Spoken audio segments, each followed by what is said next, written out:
Neymar জুনিয়রকে যারা ভালোবাসেন না, আপনারা না ভালোবাসতেই পারেন, কিন্তু প্লিজ নেইমার ভক্তদের সামনে তাকে ট্রোল করবেন না।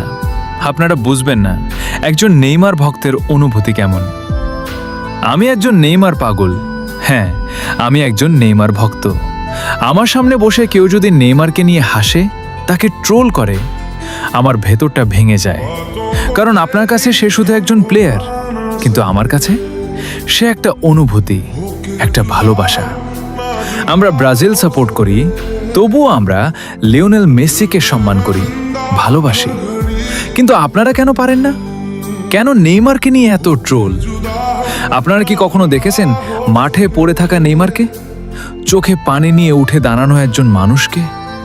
সেই চোখের পানি আমাদের চোখেও পানি এনে দেয়, কারণ আমরা শুধু খেলা দেখি না, আমরা অনুভব করি।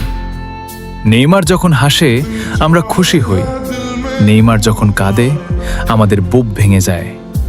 অনেকে বলে নেইমার শেষ, কিন্তু আমরা বিশ্বাস করি নেইমার শেষ না, নেইমার ফিরবে। হয়তো আবার ড্রিবল করবে, হয়তো আবার সবাইকে চুপ করিয়ে দেবে, আর সেদিন যারা ট্রোল করত তারা আবার হাততালি দেবে। তাই বলছি, নেইমার ভক্তরা তোমরা অপেক্ষা করো, কারণ প্রত্যাবর্তনের গল্প সব সময় সবচেয়ে সুন্দর হয়।